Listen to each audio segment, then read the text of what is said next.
بسم الله الرحمن الرحيم الحمد لله رب العالمين والصلاة والسلام على سيد المرسلين فقد قال عز وجل بعد أعوذ بالله من الشيطان الرجيم بسم الله الرحمن الرحيم إنما المؤمنون الذين إذا ذكر الله وجلت قلوبهم وإذا تليت عليهم آياته زادتهم إيمانا وعلى ربهم يتوكلون صدق الله العظيم.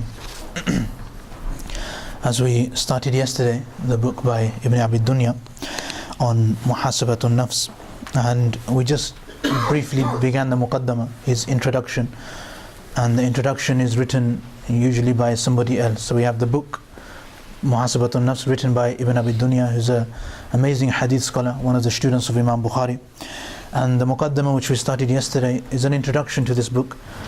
And yesterday the author, he briefly just touched upon the deception which the dunya can give us. So this is what we briefly we touched on yesterday. So he said that in the world there's so many things that can lead us astray. Even Allah in the Quran, He explains that a person's children, a person's wealth, a person's desires for different things, all of these have the ability to lead a person astray. We also know our nafs, and importantly shaitan as well. Also, all of these things have the ability to lead us astray. So this is why Allah subhanahu wa ta'ala, He makes these very clear in the Quran. And here, yesterday we just briefly covered that. So following on from there, we'll briefly carry on with some of the things which he mentions. So he mentions وَلَمَّا عَظُمَ عَلَى قُلُوبِ الْمُؤْمِنِينَ نَفْسُ الْفِتْنَةِ, when all of these problems of the world. Yesterday he also mentions two paths. So we have, everybody has problems. Everybody is busy. You ask anybody, they never have time for anything really. So now when all of these fitan come to a person, if he then says, if these problems, they overpower a person's nafs, a person, he can no longer make the right decision, so he makes the wrong decision.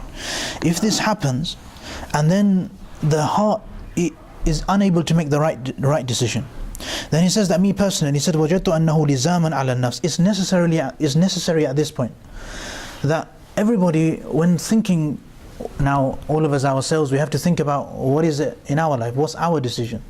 When the two things collide, what decision do we make? Do we make the right decision or the wrong decision? He says here is lazim, it's absolutely necessary ala nafs, for every single person, that taqif wa tata'ammal ila ayna al-masir. He then gives a couple of questions here. He says taqif, we stop, we take a step back, and we think of our lives, and we ask ourselves a few questions. The first thing we ask ourselves is ayna al-masir, that where are we going towards? Where do we have to end up? Where are we going, essentially? This is the question that we have to ask ourselves. That where is it that we are headed?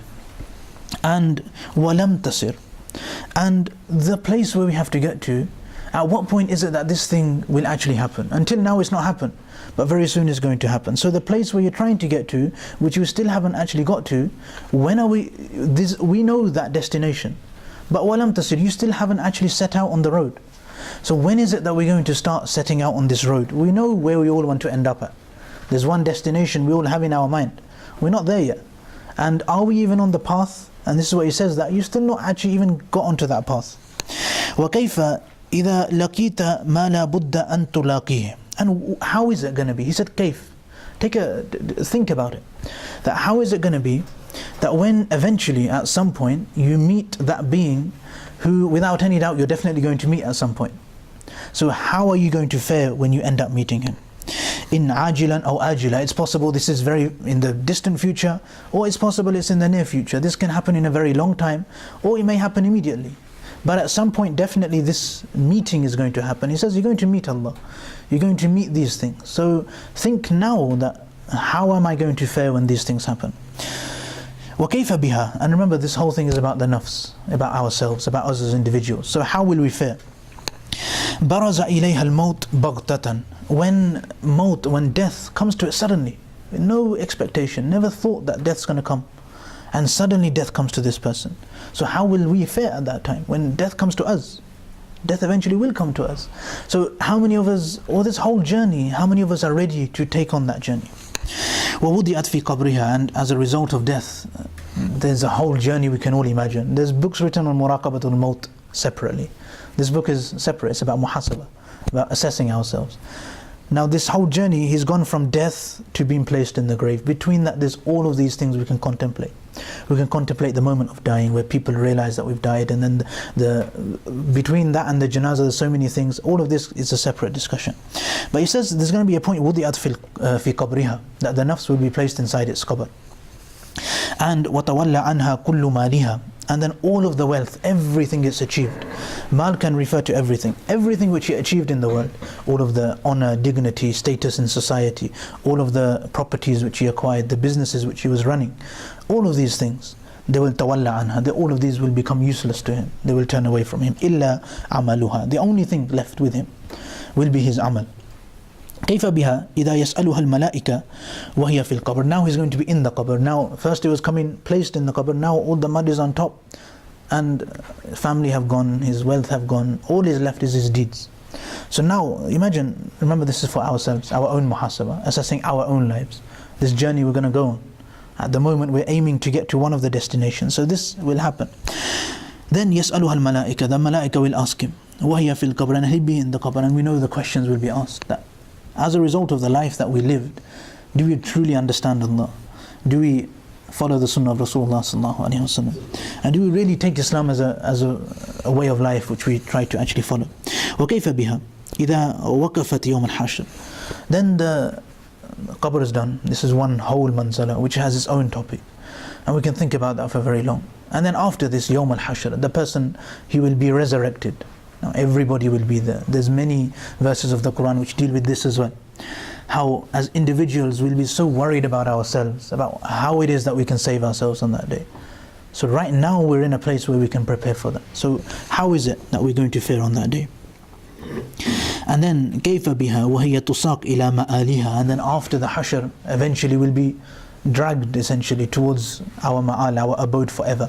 So where do we think we'll end up? And then possibly if we live an evil life, كيف بها إذا لم يرحمها ربها, if the Rabb of this nafs decides not to have mercy on us that day, how will we fare on that day? These are the questions, these are the few questions he gives. And then he puts everything into a bit of perspective. He said وجد أنه لو كان هناك مخاطبة في ظل هذا النسيان. Now nowadays we're living in forgetfulness. We don't consider all of this. All of these questions we try not to imagine them too much. He says now on that day, imagine you had the opportunity to address yourself then, now. So after we've died, after hashr, after we're going towards wherever we're going, we have an opportunity then to address ourselves today. Imagine if we had that. That would be a life-changing moment. He said, imagine you could address yourself in the current condition of forgetfulness. So at the moment we've forgotten really what we're here for. So imagine after the real eyes open, after our artificial eyes close, and we realize the reality of the world, and after realizing that we get to address ourselves, what would we tell ourselves to do? How would we want to live our lives? لعلها تتذكر أو تخشى. So by means of this kind of these words, we could change our lives. So think of those words now and say them to yourself, essentially. Say those things which you think will benefit you, and do those things and act upon those things. Then he says, in this world there's many different reminders that we get.